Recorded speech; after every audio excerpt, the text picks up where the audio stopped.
Ano itong water rationing ninyo? Anong ibig sabihin nun? Yun nga po, sinusuplayan po namin ng tubig yung mga concessionaire namin na yung mga lugar na mahina po yung supply. So ngayon po, nung nakaraan kasi ang daming nagpapadisconnect sa Kaminawit dahil nga po wala daw silang mapagkunan ng supply, and pag binubuhay po nila yung tubo nila, yung faucet nila, wala silang makuha. So nag-decide na po ako na magpaanak ko ng rationing. So meron po kami truck na 10 cubic.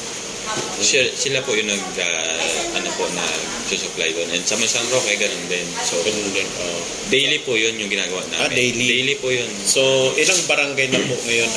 Ilang bang barangay ang sakop ninyo? 19 barangays po. 19 barangays. Dito sa San Jose lang yun. Ngayon po kasi, meron po tayong tatlong deep well. Yung deep well po na yun ay malalalim, nasa 110 to 160 yung lalim. So, kahit magkaroon ng El Nino, hindi sila affected ng kaya meron pa rin. Kaya may supply po tayo ngayon. Malakas po natin na supply is La Corba, Magbay, and doon sa may bungad ng Labangan. And binubus po natin siya dito sa may bayan. Unfortunately, Kaminawit po, medyo malayo po yung kasi malayo po yung Kaminawit. Pero, meron po kami ngayong, may program po kayo, sir, di ba? Yun po, kung meron po kasi akong ginagawa ngayon na project na magtatayo po kami ng tangke sa may boundary ng Pag-asa and Kaminawit. So nagpapahanap na po ako ng lote kung may magbebenta po doon.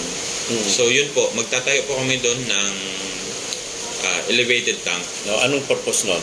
Para po lumakas yung pressure natin sa Kaminawit sa Pag-asa. Pero Kaminawit and Pag-asa. Kaminawit and Pag-asa. So ngayon po kasi hindi pa natin maramdaman ngayong taon.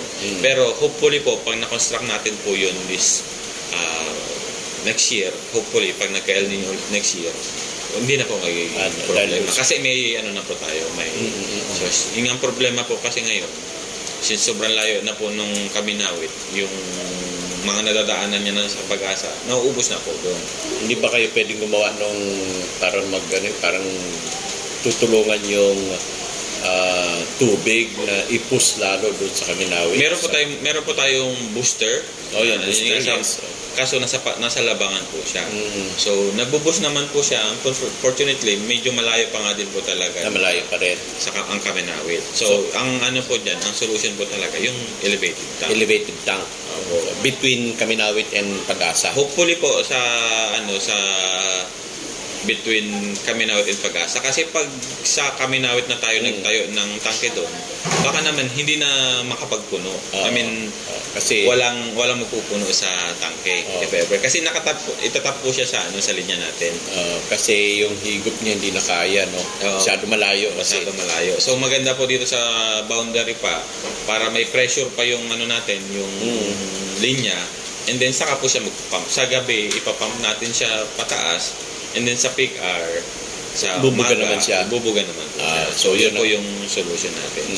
So as of now po, since nga bumababa na yung level ng mga natin, hindi naman po talaga siya mainat pa. So pero ang po kasi natin, hindi rin po tayo pwede kasi mag-drill dito sa bayan kasi medyo malapit tayo sa coastal. So baka pag nag-drill tayo, drill naman kami ng deep well, tabsing ang magtakuha natin. Kaya yung mga source po natin na dinidrill ngayon, mostly sa Magbay, La Corba, yun po yun. Kaya lang mayroon feedback sa Magbay, nabanggit mo lang yun.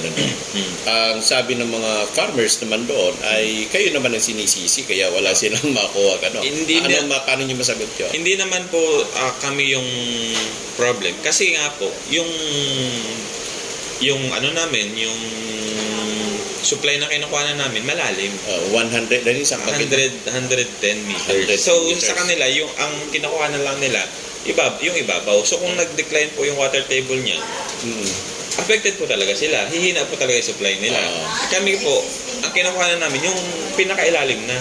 So wala po kaming effect dun sa nila. So walang wala pong effect yung Kasi kung magka-level lang tayo, Pwede. mag-aagawan tayo na kinukuhanan. Pero yung sa amin po kasi, sobrang lalim. Oo. Nasa 100 meters yung so hindi po siya affected. Yun din po yung dinidiscuss namin sa mga nung nagbabaranggayan kami. Baka inaagawan nyo na lang kami ng supply. Hindi po. Kasi nga malalim po yung pinagkukunan namin. So dito yung sa nabanggit mo, ilan ang pump ninyo sa Magbay, La Curva, and ano? All in all? Overall hindi. po, Magbay na muna, ilan? overall po na supply namin, kasama kasi namin si Magsaysay, di ba? Nasa shampoo siya lahat. Sa Magbay po, meron kaming dalawa diyang deep well. Magbay dalawa? Magbay dalawa. Tapos, La Curva? isang shallow well. Boundary na po yun. Boundary. Pero meron din po kaming ipopropose, pinapa-approve na isang project, deep well ulit, sa may iba na La Curva. Sinabanggit mo Magsaysay, bakit kasama ba sa sinusuplayan nyo ng Magsaysay? Yes po. So, ngayon, Ang Magsaysay, ilang barangay din naman doon? 3 barangay po yung sinusuplayan ng system namin doon. Hindi po siya connected dito sa San Jose. Yun Pero po. may iba doon? Opo, dati dalawa lang yung well namin doon. Puro shallow well lang din. So, pag summer, ay ang dami po talaga nagreklamo. Dahil nga, yun po yung, nung last year, yun po yung primary na nirasyonan namin. Yung mga hinukay sa gilid, yun ba yun? Parang may nakita ko nagbuhukay noon sa Ay, hindi po sa amin siguro. Iba po siguro. So, yun nga po, last year, merong talagang, doon po kami nagrarasyon. Kasi elevated po siya eh. Bundok siya. So, yung pressure namin, hindi ganun umaakyat. Pero ngayon, nakapag-drill din po kami doon. Di ba, mas maganda kung ang tubig galing sa Magsaysay dahil elevated nga siya. So, maganda ang magiging ano, no? Yes po. Diba? So, ang lakas po ng pressure namin doon kahit ngayon summer. May nagreklamo doon, ilang bahay lang. Pero, yung mga dati na narasyonan namin, wala po siya ng reklamo. Okay. Kasi nga po, may ano po kami doon. May deep well na. So, ngayon ba, under pa kayo ng contract with the San Jose Water District? Yes, so partnership po. Partnership pa rin hanggang ngayon. So, ano sila? Ang nagiging trabaho nila? Government po. Minomonitor po yung activities namin. Tapos, anong function nila? Monitoring lang? Monitoring po. After that, wala na? Yung ano po, mga governing bodies, mga gano'n, sila po ang bahala doon. Parang sila po kasi yung sa policy. Opo, sila po yung government side, kami naman yung government. Yung public side, kami yung private side. Okay. So kami po yung operator ng mga asset po nila to.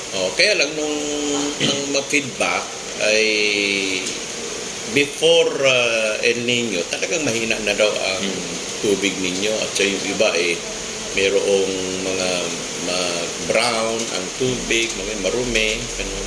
So, with regards naman po sa discoloration, ay aminado naman po kami. Ang ano po kasi, ang nagkakos po kasi ng discoloration yan, since lahat po ng ano natin, lahat po ng source natin ay galing sa well. So, pag nagpapampo tayo, may kasama po talaga siyang minerals. So, yung minerals na yon, iron, random na po yon. So katagalan po ng panahon, nag-accumulate po siya sa tubo. So, normal naman po yon. Kahit sa ang lugar. So, hindi naman delikado yon. Kailangan po natin, kailangan po talaga, kung dapat po malinaw talaga. Pero ano po kasi, kailangan po talaga is, ngayon, yung mga discoloration na po na yun, huwag niyo pong iinumin, siyempre. Pero, yun nga po, ang remedy po namin doon is kailangan po naming mag-flushing. So, meron po kaming flushing schedule. Minsan nga po, may nagreklamo sa amin na wala daw silang tubig sa gabi. Yun pala, meron kami activity na flushing. Regular po yun, MWF yung schedule namin. Kasi nga po, mahirap din nga na ano bang mas gugustuhin nyo? Madumi yung papasok sa inyo or ipa-flushing namin yan? So kung MWF, so asahan na nila kapag dating ng MWF, lalo na yung malapit doon sa nagpa-flush sa mga area na yon, pagka humina ng Monday, Wednesday, Friday, ay pag humina, it means nagpa-flushing.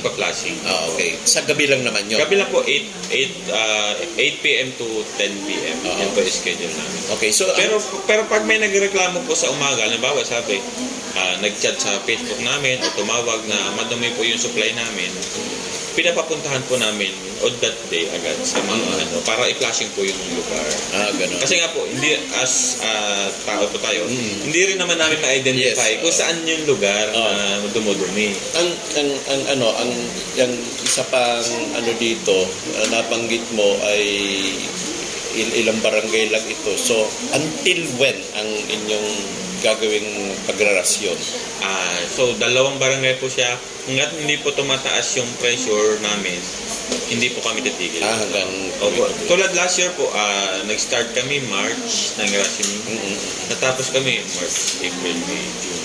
Mga June to July may rationing pa kami. Pero nung napansin namin na wala na yung ganong nagreklamo or pinapabalikan namin, nasabi naman nila, may tubig na po kami or yung kumunti na yung nakaabang sa amin. Tinigil na po namin. So, sige, nasa iyong pagkakataon, panawagan mo sa mga concessionaire natin. Sa iyo. So, yun nga po, ngayon po is ngayong source natin, humingi po kami ng pasensya as Prime Water na